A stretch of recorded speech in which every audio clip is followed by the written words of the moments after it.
Hello दोस्तों, इस video में हम कंप्यूटर मेमोरी चैप्टर को बिल्कुल बेसिक से एडवांस लेवल तक पढ़ेंगे। यहाँ आपको मिलेगा theory, complete note, memory chart और इम्पॉर्टेंट क्वेश्चन आंसर, जिसमें हम लोग कवर करेंगे RAM, ROM, primary memory, secondary memory, cloud storage, अर्थात मेमोरी से जुड़े सभी टॉपिक को कवर किया जाएगा। तो वीडियो को अंत तक जरूर देखिए, क्योंकि इस एक वीडियो के बाद आपको कंप्यूटर मेमोरी पर दूसरा वीडियो देखने की ज़रूरत नहीं पड़ेगी। चलिए शुरू करते हैं कंप्यूटर मेमोरी कंप्लीट चैप्टर्स। चलिए शुरू करते हैं। मेमोरी क्या है? कंप्यूटर में मेमोरी वह स्थान है जहां डेटा, सूचना और निर्देश को संग्रहित किया जाता है। जब हम लोग कंप्यूटर पर कोई कार्य करते हैं तो सीपीयू डेटा को मेमोरी से प्राप्त करता है, उसे प्रोसेस करता है और परिणाम देता है। अगर सरल शब्दों में बात कही जाए तो मेमोरी कंप्यूटर का याद रखने वाला भाग है। आगे देखते हैं कि कंप्यूटर में मेमोरी की क्या आवश्यकता है। हम लोग मेमोरी यूज क्यों करते हैं? तो मेमोरी डेटा को संग्रहित करने के लिए यूज किया जाता है, साथ ही साथ प्रोग्राम को चलाने के लिए, प्रोसेसिंग के दौरान अस्थायी डेटा रखने के लिए, परिणामों को सुरक्षित रखने के लिए, भविष्य में उपयोग हेतु जानकारी संग्रहित करने के लिए मेमोरी का यूज किया जाता है। यदि मेमोरी न हो तो हम डेटा को संग्रहित नहीं कर पाएंगे, जो भी काम करेंगे वह सेव नहीं कर पाएंगे, अर्थात भविष्य में उसका उपयोग नहीं कर पाएंगे। हम लोग प्रोसेसिंग के दौरान अस्थायी डेटा को नहीं रख पाएंगे, अर्थात प्रोग्राम चलेगा ही नहीं मेमोरी के बिना। अब आगे देखते हैं कंप्यूटर मेमोरी का वर्गीकरण।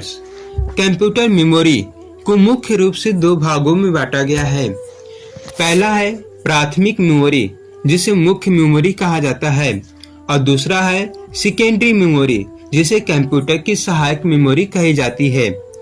प्राइमरी मेमोरी को तीन भागों में बांटा गया है। पहला है रैम, रोम, कैश मेमोरी और रजिस्टर्स। सेकेंडरी मेमोरी के भी तीन भाग हैं: magnetic storage, optical storage, flash storage. अब हम लोग देखते हैं प्राथमिक मेमोरी। प्राथमिक मेमोरी को देखने से पहले हम लोग को यह जानना बहुत जरूरी है कि वोलेटाइल्स और नॉन वोलेटाइल्स मेमोरी क्या होती हैं। वोलेटाइल मेमोरी अस्थायी मेमोरी होती है। बिजली बंद होने पर इसमें का डेटा मिट जाता है। नॉन वोलेटाइल मेमोरी अस्थायी मेमोरी होती है। बिजली बंद होने पर भी इसका डाटा सुरक्षित रहता है, मिटता नहीं है। अब हम लोग देखते हैं प्राथमिक मेमोरी। यह मेमोरी सीपीयू के बहुत ही निकट होती है, जिसे सीपीयू सीधे एक्सेस करता है, और इसकी प्रोसेसिंग गति बहुत ही अधिक होती है। इसकी क्षमता थोड़ी सीमित होती है और साथ ही साथ यह मेमोरी महंगी होती है। अब हम लोग बात करते हैं इसके टाइप्स के बारे में। इसके तीन टाइप्स होते हैं: रैम, रोम, कैश मेमोरी और रजिस्टर्स। बात करते हैं रैम की। RAM stands for random access memory. RAM एक वोलेटाइल मेमोरी है। रैम कंप्यूटर की कार्यशील वर्किंग मेमोरी है। जब आप कोई प्रोग्राम्स खोलते हैं तो वह रैम में लोड होता है। उदाहरण के तौर पर जैसे क्रोम खोलते हैं, एमएस वर्ड खोलते हैं, गेम्स खोलते हैं या फिर कोई अन्य सॉफ्टवेयर खोलते हैं, तो ये सभी रैम का उपयोग करते हैं। जब तक आप इस पे काम करेंगे तब तक डेटा सेव रहेगा। यदि किसी वजह से कंप्यूटर बंद हो जाए तो डेटा आपका करप्ट हो जाएगा, डिलीट हो जाएगा। रैम क्यों आवश्यक है? सीपीयू बहुत तेज काम करता है।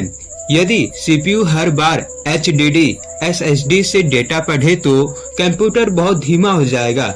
इसलिए रैम बीच में अस्थायी रूप से डेटा रखता है। बात करते हैं रैम की विशेषता क्या है। तो रैम की विशेषता हमने पहले बताई कि यह बहुत ही तेज होती है, अस्थायी मेमोरी है और कंप्यूटर बंद होने पर डेटा मिट जाता है। रैम के प्रकार एस रैम और D RAM. SRAM static RAMs होता है। यह बहुत ही तेज होता है, यह महंगा भी होता है और साथ ही साथ यह कैश मेमोरी में उपयोग होता है। DRAM जिसे डायनेमिक रैम कहा जाता है, यह SRAM के अपेक्षा धीमी होती है, सस्ती होती है और मुख्य रैम के रूप में उपयोग होती है। अगली टाइप्स के बारे में बात की जाती है। अगला टाइप्स है रोम।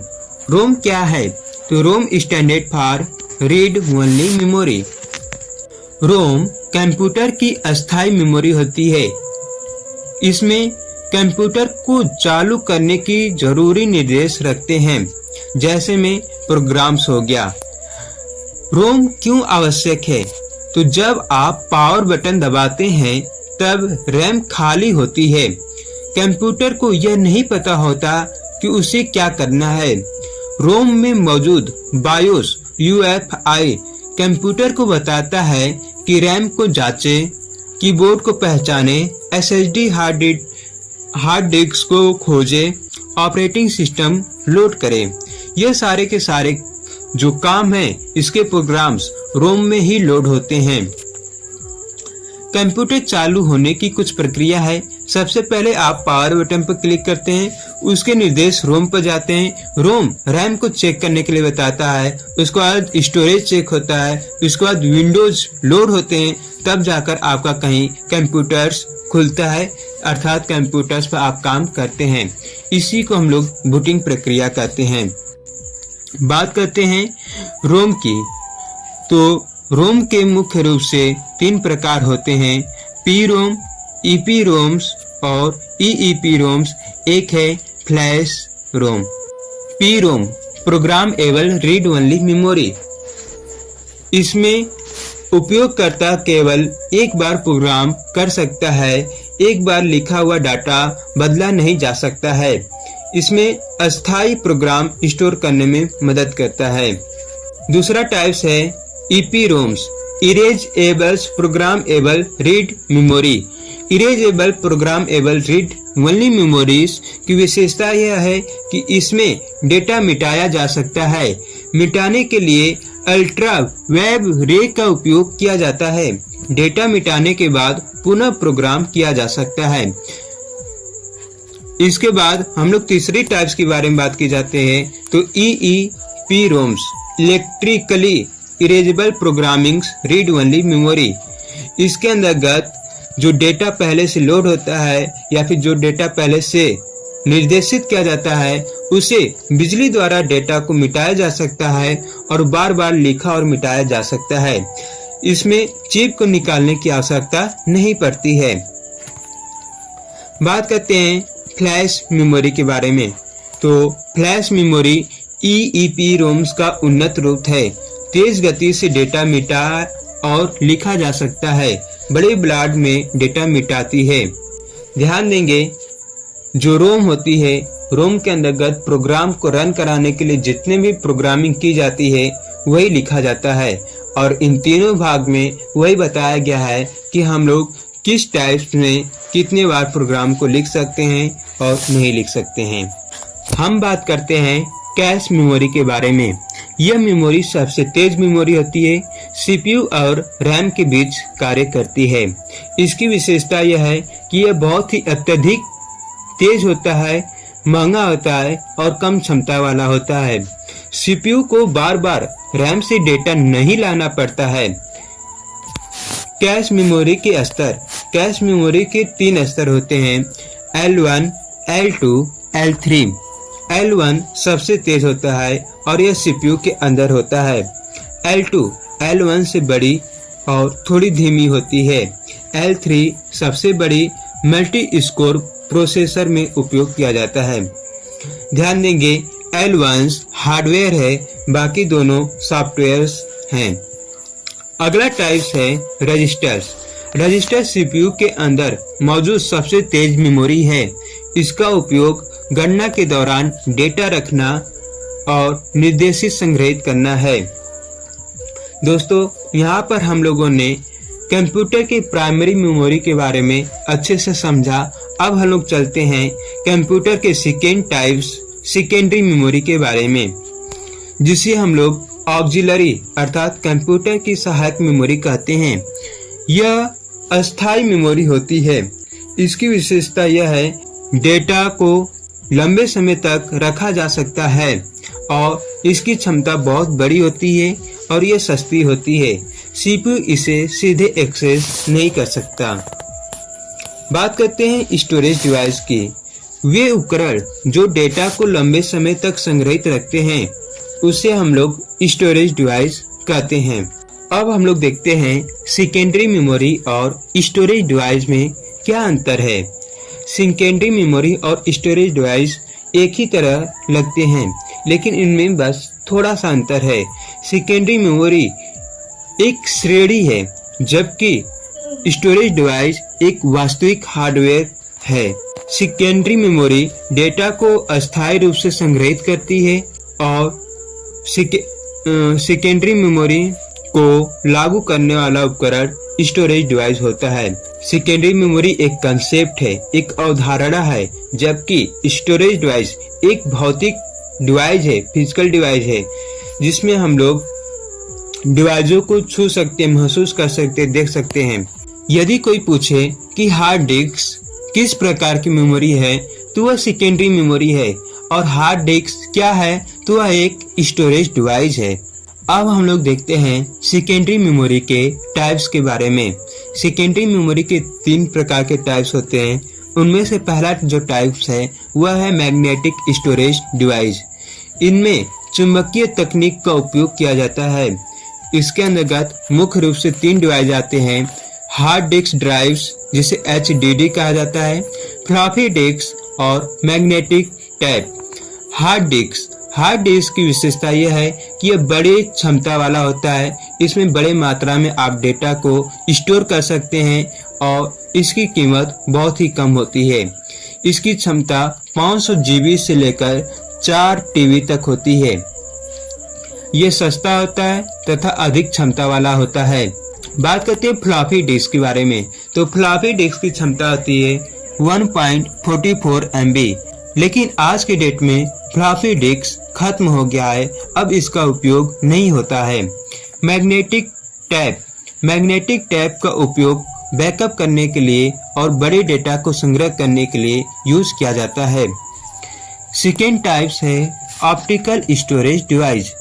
लेजर किरणों द्वारा डेटा पढ़ा और लिखा जाता है। इसके अंतर्गत भी 3 डिवाइस आते हैं, CD, DVD, Blu ray disc. CD compact disc, इसकी क्षमता 700 MB होती है। DVD, इसकी क्षमता 4.7 GB से 17 GB तक होती है। ब्लू-रे डिस्क, इसकी क्षमता 25 GB से 128 GB होती है। अब कंप्यूटर की तीसरी डिवाइस के बारे में बात करते हैं, तीसरी कैटेगरी के बारे में बात करते हैं, तो वह है फ्लैश स्टोरेज डिवाइस। इनमें फ्लैश मेमोरी उपयोग होती है। पहला है पेन ड्राइव, दूसरा मेमोरी कार्ड और तीसरा SSD कार्ड। पेन ड्राइव की क्षमता 4 GB से लेकर 256 GB तक होती है और यह आकार में छोटा होता है, साथ ही साथ पोर्टेबल होता है। इसे कैमरे में, मोबाइल फोन में और भी जगहों पर यूज किया जा सकता है। Memory card, SD card, micro card, इसे भी कैमरे और मोबाइल में यूज किया जाता है। SSD सॉलिड स्टेट ड्राइव्स, यह मेमोरी फ्लैश मेमोरी आधारित होती है। यह बहुत ही तेज होती है तथा बिजली की कम खपत करती है। यह HDD से कई गुना तेज काम करती है और टिकाऊ भी होती है। यह मेमोरी थोड़ी सी महंगी होती है। अब हम लोग बात करते हैं क्लाउड स्टोरेज की। क्लाउड स्टोरेज डेटा इंटरनेट पर संग्रहित किया जाता है। इसके अंतर्गत आप जो भी फाइल सेव करेंगे वह इंटरनेट पर चला जाएगा।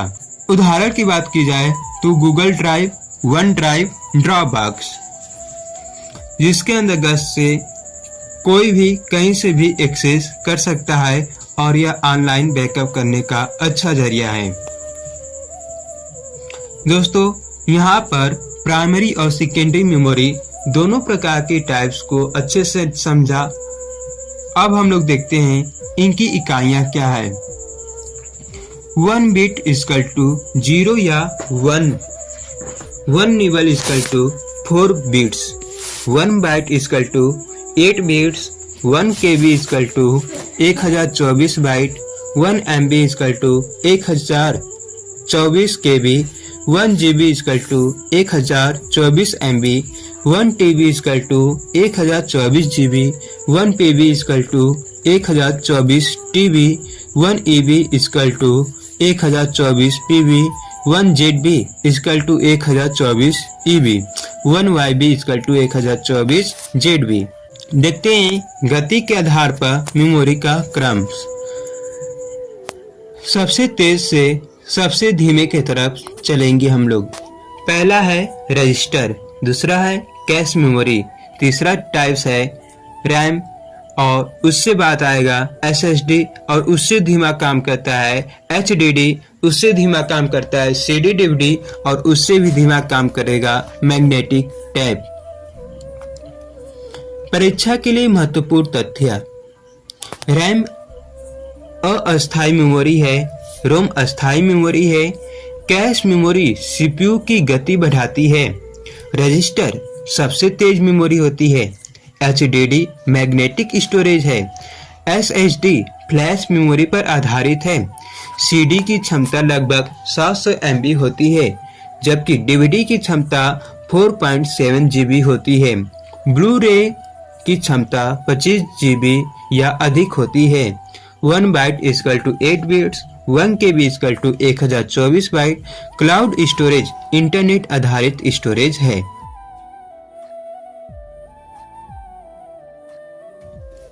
दोस्तों, यहाँ पर हम लोग ने कंप्यूटर के सभी टॉपिक को कवर किया। अब चलते हैं उन प्रश्नों को सॉल्व करते हैं जिन प्रश्नों का आप लोग को इंतजार था। तो पहला प्रश्न है, रैम और रोम में अंतर क्या है? तो रैम अस्थायी टेम्पररी मेमोरी है, कंप्यूटर बंद होने पर इसका डेटा मिट जाता है। रोम अस्थायी परमानेंट मेमोरी है, जिससे कंप्यूटर को चालू करने के निर्देश सुरक्षित रहते हैं। सेकेंड प्रश्न है, कैश मेमोरी क्या करती है? तो कैश मेमोरी CPU और रैम के बीच काम करती है तथा बार बार उपयोग होने वाले डेटा को स्टोर करके CPU की गति बढ़ाती है। क्वेश्चन नंबर 3 है, रजिस्टर सबसे तेज मेमोरी क्यों है? रजिस्टर CPU के अंदर स्थित होता है, इसलिए CPU को डेटा प्राप्त करने में सबसे कम समय लगता है। इसी कारण यह कंप्यूटर की सबसे तेज मेमोरी है। SSD और HDD में सबसे बेहतर कौन है? तो SSD HDD से अधिक तेज, टिकाऊ और कम बिजली खपत वाली होती है, जबकि HDD हार्ड डिस्क सस्ती होती है और अधिक स्टोरेज कम कीमत में उपलब्ध कराती है। पांचवा प्रश्न है, 1 GB में कितने MB होते हैं? तो 1 GB में 1024 MB होता है। 6 क्वेश्चंस है, प्राइमरी और सेकेंडरी मेमोरी में क्या अंतर है? तो प्राइमरी मेमोरी को CPU सीधे एक्सेस कर सकता है और इसकी गति तेज होती है। सेकेंडरी मेमोरी अस्थायी डेटा संग्रहण के लिए उपयोग होती है। इसकी क्षमता अधिक लेकिन गति अपेक्षाकृत कम होती है। दोस्तों, आज के लिए इतना ही। हम लोग इसके पार्ट सेकेंड में देखेंगे कंप्यूटर से जुड़े 100 क्वेश्चंस आंसर। तो पार्ट 2 देखना न भूलें और जल्द से जल्द सब्सक्राइब कर लें ताकि आप पार्ट 2 को मिस न करें। फिर मिलते हैं अगले वीडियो में। धन्यवाद।